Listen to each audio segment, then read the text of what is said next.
Welcome to the Maryland Means Business Podcast. And what a light Friday we've got, Cal. Just 2 stories today. But honestly, sometimes 2 is better than 4. 2 really good ones.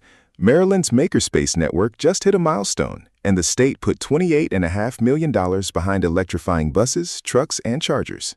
Small and everywhere, then big and specific. Let's start small because I love this one. Let's start with the fun one. 69. That's how many Makerspace projects Maryland has funded since 2022, when the General Assembly did something no other state had done, passed legislation to fund a whole network of makerspaces instead of one flagship building.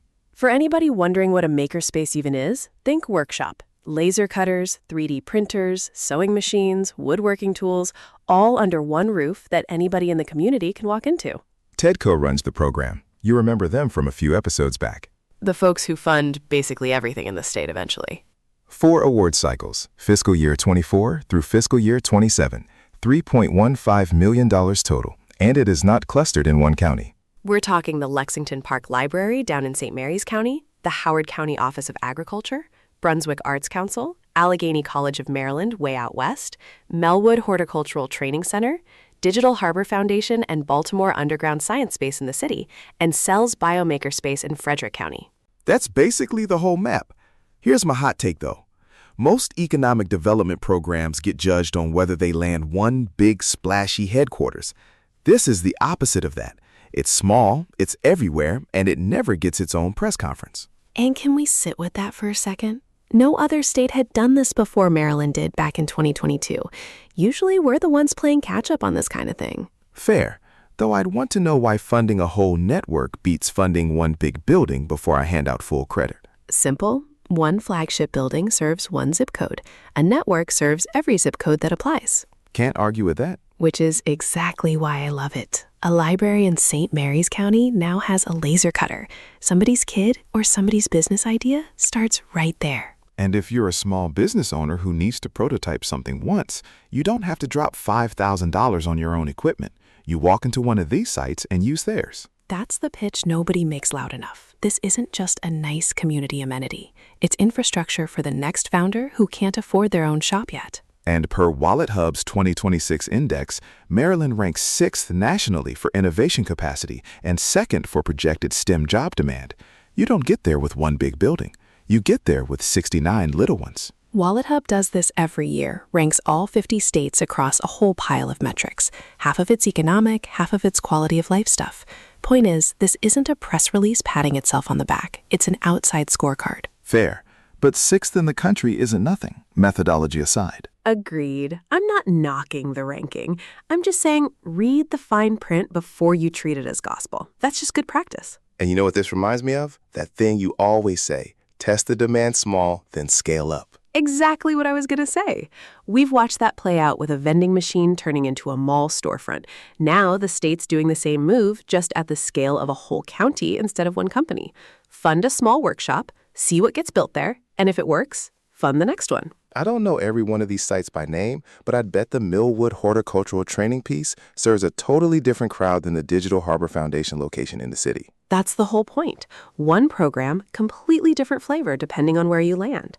A horticulture training space in one county, a tech nonprofits workshop in another. One line from the program stuck with me. Makerspaces have more impact when they're embedded in the connective tissue of the ecosystem.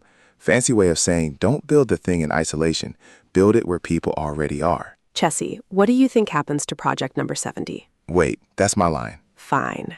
I think somebody in Garrett County is already filling out the paperwork. That's the beauty of a program like this. It doesn't need a ribbon cutting to work. It just needs the next application to come in. Very on-brand thing for you to say, Cal. All right, from small and everywhere to big and specific. Chessie, you ready? Hit me. This is the kind of number I genuinely enjoy saying out loud. I know. Go on. Enjoy it. Maryland just put more than $28.5 million behind 63 grants and 1,903 rebates.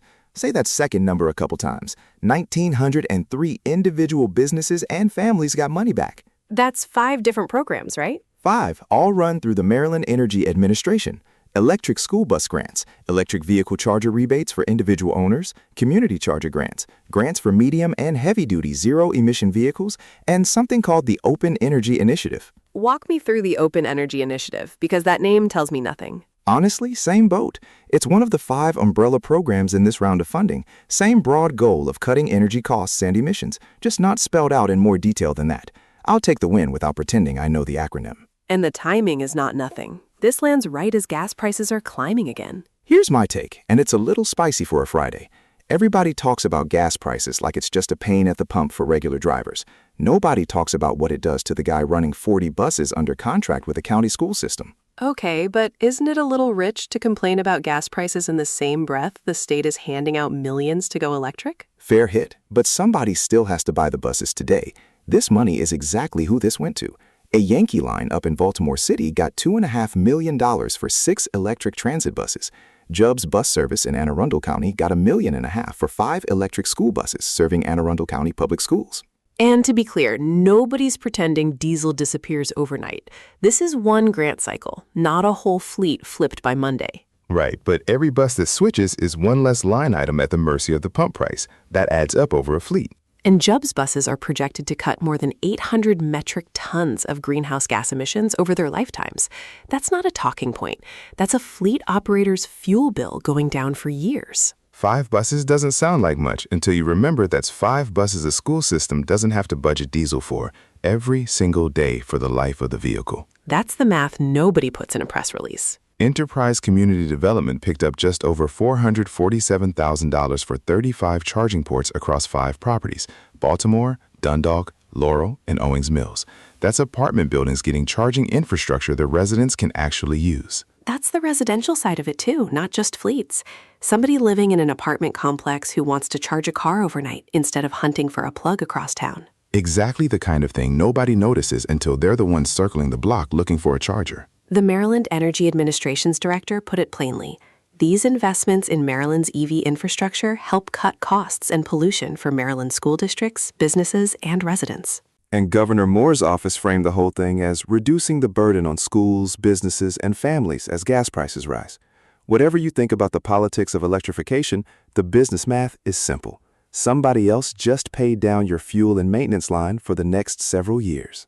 Cal, you know what that means. Don't. Chessie's rule. $28.5 million beats $3.15 million. I called it. You always call it after I've already said both numbers out loud. That's the job. 2 totally different kinds of investment today, though. One's about giving people tools to build things themselves.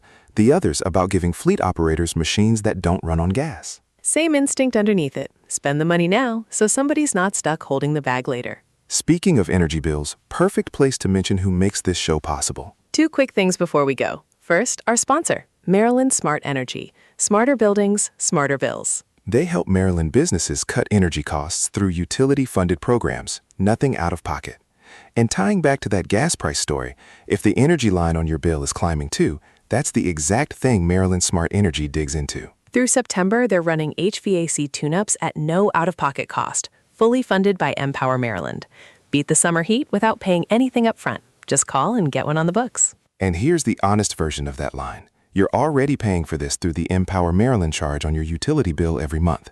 Maryland Smart Energy just helps you actually use what you're already paying for. Second thing, this show is made almost entirely with AI, and we're picky about which tools we use. We pick the ones from companies that pay their own way, covering the energy and grid costs their data centers use, and using water-efficient cooling, instead of pushing those costs onto local households and small businesses. Same idea as our sponsor. Keep the costs where they belong. Find Maryland Smart Energy at mdsmartenergy.com. And every claim we made today is sourced and linked in the show notes. That's the show. One story from a workshop in St. Mary's County, one from a bus lot in Anne Arundel. Different sizes, same idea. Maryland investing in the stuff that doesn't always make headlines. No ribbon cuttings this week. No 10,000 square foot grand openings. Just infrastructure doing its quiet work.